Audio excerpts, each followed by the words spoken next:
Hey guys, and welcome to a brand new video here on FPL Now. Today we're going to be going over my team selection for game week 37 and the transfers that I'm thinking of making. Remember, the deadline is tonight at 6 p.m. It is not a Saturday deadline. Either way, if you're excited for the video, drop a like down below, leave a comment. What are your FPL plans for this game week? Subscribe if you're brand new, and let's get into the video.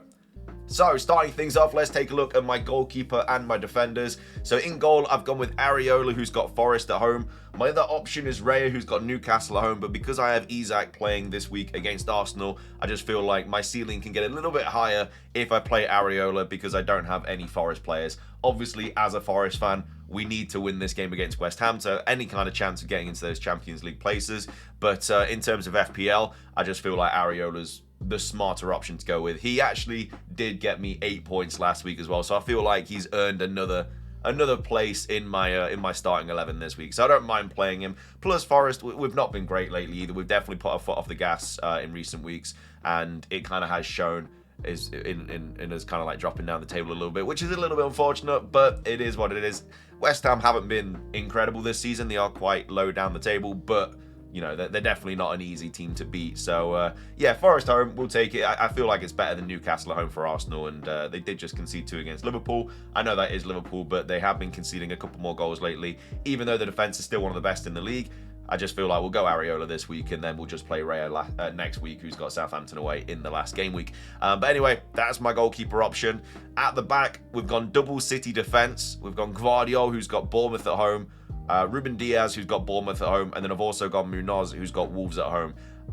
Again, my back's a little bit against the wall here because my only other options are Livramento, who's got Arsenal away, and then Kivior, who's got Newcastle at home.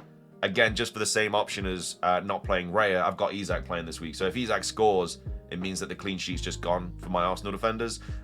So I'm just kind of putting all my eggs in one basket. We're doubling up on the City defense. They've been pretty good lately as well. They've been keeping a couple more clean sheets, and they do have to win these games as well because obviously the Champions League places, they did just draw away at Southampton, and they'll want some sort of, I guess, bounce back from that. So hopefully they go and smash Bournemouth, and you know, Gvardiol and Diaz both get a header off a corner. That'd be ideal. But they're just my best players to play this week in defence, I do believe. And then my other option is Munoz, who's got Wolves at home. I do have Cunha this week, so not ideal having an attacker playing a defender, but there's just nobody else that I can really play over Cunha. My other option is Jacob Murphy, who's got Arsenal away, so there's no point of playing him. So yeah, I'm going to have to play Munoz. But the good thing about Munoz is he gets forward so much that you'd like to think that he will hopefully get in and around that attacking area and around the opposition box and hopefully get attacking returns. There might be a bit of rotation as well because of the FA Cup final. It's hard to say, but either way, I've got to play Munoz anyway, and if he doesn't play, then I'll have Kivior coming off the bench regardless. But that's the back line and the goalkeeper. Looking all right on paper, not too bad. All home fixtures. Hopefully we can get some clean sheets. Moving on, let's take a look at my midfielders for this week. I've got Mo Salah, who's got Brighton away. I don't think I'm going to be captaining Salah again this season. I think the Liverpool are just on the beach, literally. They are just not bothered. They'll go and play the last 2 fixtures, but I don't think they're really going to turn up in any of them. So yeah, I think I'm just going to stay clear of Salah. He can still get points. I still wouldn't go against him. Like, I'd still have him on my team if I was, you know, on a wild card or a free hit or whatever, but he's not going to be like smashing in goals and assists like he has been previously this season because, like I say, they've got nothing to play for now. He does still have the assist record, but who knows if that's going to happen. I've also got Sarr as well, who's got Wolves at home. I've got Mbeumo, who's got Fulham at home, who is my current captaincy. And then I've also got Rodgers, who's got Spurs at home as well. So, again, a lot more home fixtures in midfield, barring Salah. And yeah, it looks pretty good. Again, we don't know if there's going to be a ton of rotation for Palace, so hopefully Sarr plays anyway, but at the end of the day, he could easily get benched. Already spoken about Salah. Mbeumo is my captain as well. He has been ticking along. I haven't really got any crazy captain returns lately, but Fulham have been very, very bad lately, and Brentford, they do still have that chance of having that European spot as well if they do finish 8th. So they do still need to kind of win these games. And like I say, Fulham not been ideal lately, and Mbeumo has just been very good at home. So I think I'm just going to go captain him again. I've captained him in the last couple of weeks. He's got an assist in both of those weeks. But there's not really anybody else in my current team that I think I would go with over Mbeumo. I think he's just the best option on paper. Like I say, Salah usually would be, but because of what's happening with Liverpool and stuff at the moment, it's not really worth going there. Again, players like Rodgers could even be a good captaincy shout because Spurs are just that bad. And you know he's going to play. You know he's going to get like 85 to 90 minutes. So he could be an absolutely great option. But as of right now, it's on Mbumo. And then, yeah, my last option for midfield is Rodgers, who, again, I'm definitely going to play this week. He's been so good this season. I think he's going to go up to like 7.5 next season, which I'm a little bit worried about, because he's just been a really easy kind of enabler in this team. And for everybody this season, he's been so good. So we're just going to have to find who that's going to be next season. But yeah, the midfield looks okay on paper. Again, not too many penalty takers there, but it is what it is. But anyway, those are the midfielders for my Game Week 37 team. Finishing things off, let's take a look at the forwards before we move on to the transfers. We've got Isak, who's got Arsenal away. Not a great fixture at all. Newcastle do need to win the game, though, obviously, for Champions League places and stuff. They are in a better position than other teams, but, you know, Arsenal away is not an easy fixture. And if they lose that, then it might get a little bit worse for them, especially if all the teams around them win. I've also got Mateta, who's got Wolves at home. Probably going to be getting rid of him this week. Don't really like him as an option anymore. He's been a horrible player to bring in. He's not ruined my season because I've had an okay season with nearly ranked 50k. But if I'd gone Eze over Mateta, it would have been a completely different story. But you know, it is what it is. And then we've also gone Cunha as well. Brought him in last week for that big 0-pointer. Got a yellow card, gave away a penalty, and then got hooked before the 60th minute.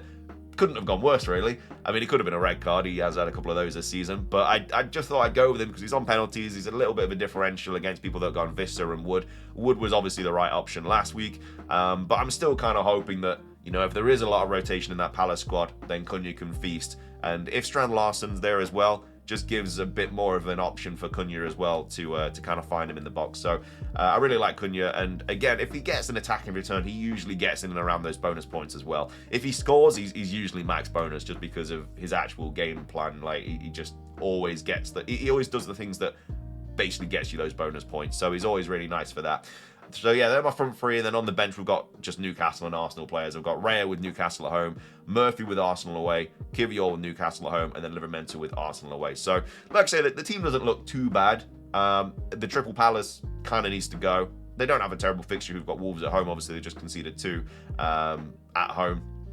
So that was a little bit...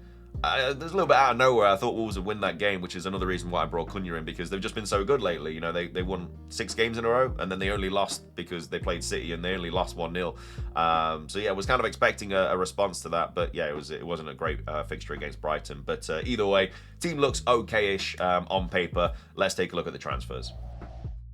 So here are my transfer plans for Game Week 37. So much money in the bank, 6.5 million.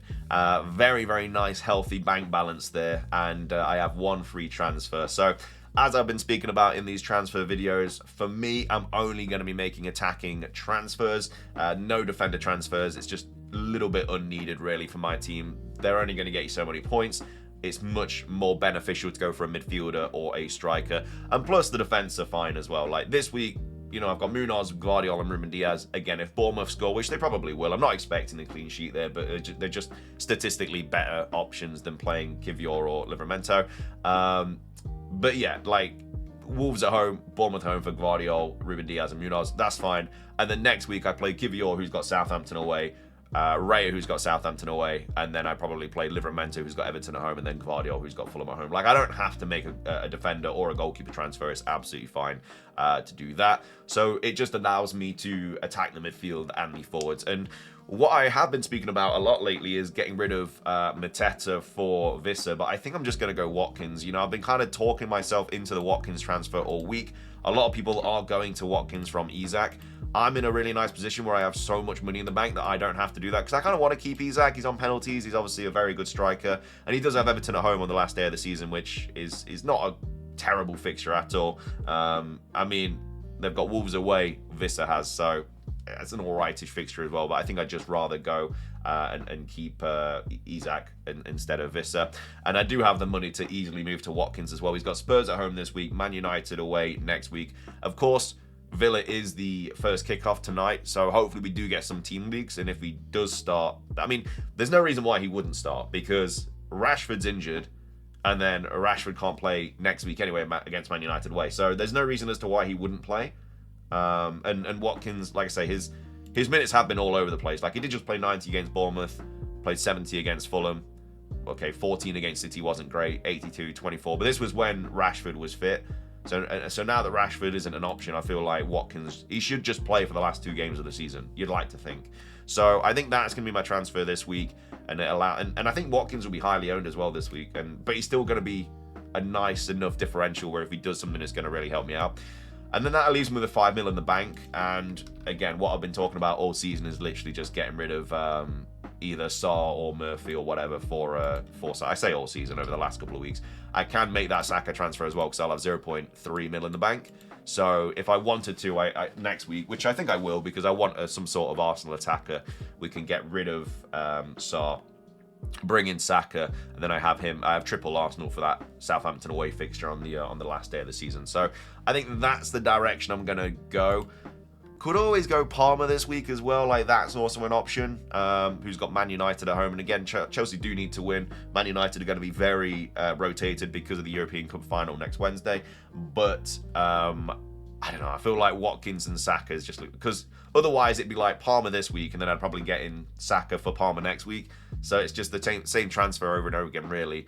So I think I'd like to spread that out and be able to go for Watkins this week and then Saka next week. And yeah, that'll be my last 2 transfers of the season. I think I'm locked in with that now. Like I said, I was going to go Visser, but I think I've convinced myself to go Watkins. I think he should be decent and hopefully get some points against Spurs. Because, you know, Spurs and Man United are going to be terrible, so we'll see what happens there. But those are my transfer plans for and my team selection for FPL Gameweek 37. If you did enjoy the video, drop a like, leave a comment. What are your plans? Subscribe if you're brand new, ring the notification bell. Have a fantastic rest of your day.